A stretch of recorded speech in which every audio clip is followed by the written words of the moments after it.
затрагивать относительно тех прав, собственности и иных вечных прав на объекты недвижимости, которые существовали и существуют на сегодняшний день до принятия этого закона и его вступления в силу. Это краеугольный камень, и вот в тот период, когда мы обсуждали очередную поправку, мы тоже конкретизировали свое внимание, депутаты, мы все вместе, и здесь особо в законе отмечается, это нужно всем четко понимать, и каждый должен, специалисты доводить до населения в частности. Все права, которые существуют и существовали в Республике Абхазия, право собственности, все иные вечные права на объекты недвижимости, это статья 72 закона, часть 1, признаются, защищаются, и здесь написано вне зависимости от того, что эти права зарегистрированы в вновь создаваемом реестре недвижимости. Все, что было в стране, охраняется самим законом, и нет никаких возможностей со стороны государства или чиновника любого должностного лица умалить граждан в их праве на объекты недвижимости. Это первый, самый главный тезис, потому что не произошло необходимости осуществления полной перерегистрации всех прав на все объекты недвижимости в стране. Второй важный, теперь от первого аспекта отталкиваясь, перехожу ко второму важному моменту, где возникают возможные, и это действительно большая реформа, она очень сложная, важная, где возникает необходимость у гражданина, мы сейчас тоже, кстати, берем аспектом только граждан, я потом, если будет время, еще ряд других вещей скажу, где возникает у гражданина необходимость выполнить ряд действий, предусмотренных законом. Когда гражданин принимает действия, связанные с изменением или прекращением прав на принадлежащий ему объект недвижимости. То есть вот в этот случай, в этот момент он должен сделать действие. Какое действие он должен совершить? Для того, чтобы осуществить сделку, например, возьмем самую часто возникающую сделку, допустим, отчуждение недвижимости, договор купли-продажи. Для совершения этой сделки гражданин должен поставить свой объект недвижимости на кадастровый учет. Что такое постановка на кадастровый учет? Вот здесь сейчас специалисты, если, и они меня поправят. Кадастровый учет предполагает, что фактические параметры того объекта недвижимости, которым он владеет, площадь, этаж, метраж и так далее, должны быть внесены в единый по всей стране реестр недвижимости. То есть это техническое действие, которое должно быть осуществлено полномочным органом, регистрирующим органом.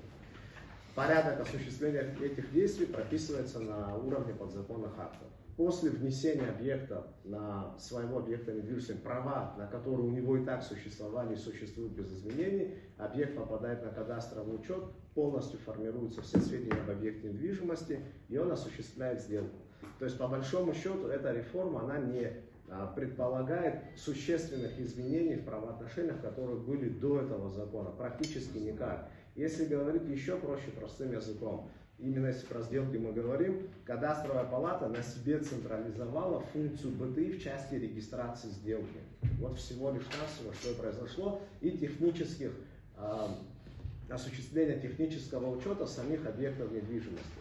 На сегодняшний день без кадастрового учета можно совершить сделку? Вот я же, вот только что об этом и сказал. На сегодняшний день без постановки объекта, существующего с правами неоспариваемого, для того, чтобы его продать, осуществить отчуждение, обязательно необходима постановка. Значит, пока по всей стране не встанут на кадастровый учет, процесс должен быть приостановлен. Сейчас это так подразумевается? Прокомментирую.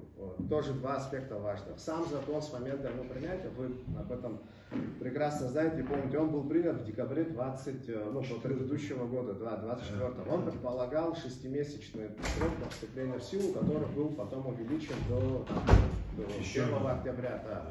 Но при этом сам закон установил норму, что в течение всего срока, с момента его опубликования, уже нормы обязывали государство, в лице компетентных органов, начать процесс всех этих мероприятий.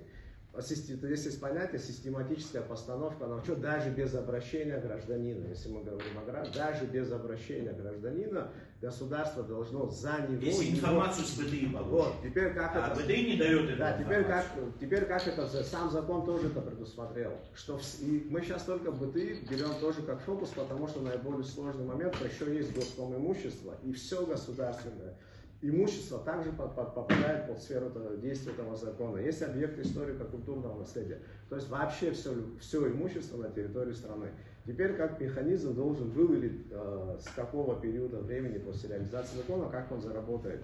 БТИ как органы, как муниципальные учреждения, в которых сконцентрирована информация относительно объектов недвижимости на их территории, здесь тоже не упрек никому, это не обвинение и так далее. Мы все прекрасно понимаем, что, к сожалению, систематический учет объектов недвижимости на различных территориях действительно находится в разном состоянии. Где-то лучше, где-то хуже. Это тоже нужно понимать. Часть документов отсутствует, часть документов устарела. БТИ должно было в течение 6 месяцев осуществить передачу всего объема сведений кадастровую бумагу. Они не дают.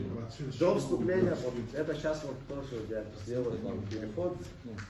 Для того, чтобы до вступления закона в силу весь объем информации должен был уже находиться в кадастровой палате и быть внесен в реестр сведений.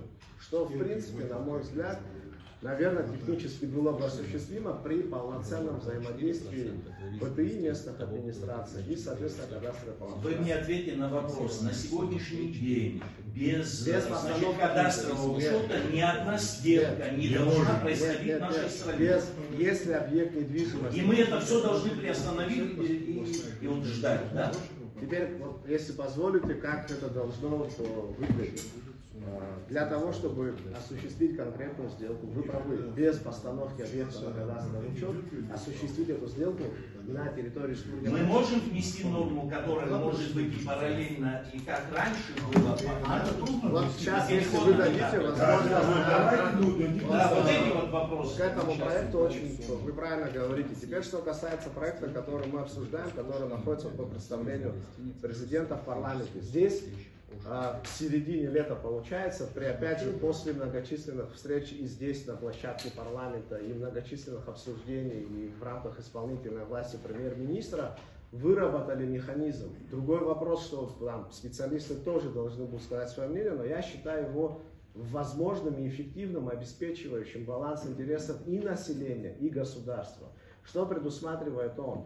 Этот законопроект, он сохраняет возможность реализации норм этого закона на локации выбранной, и параллельно сам этот закон предусматривает механизм функционирования его же норм на других территориях, в которых БТИ временно будут осуществлять функцию приема, регистрации, совершения сделок с последующей автоматической передачей.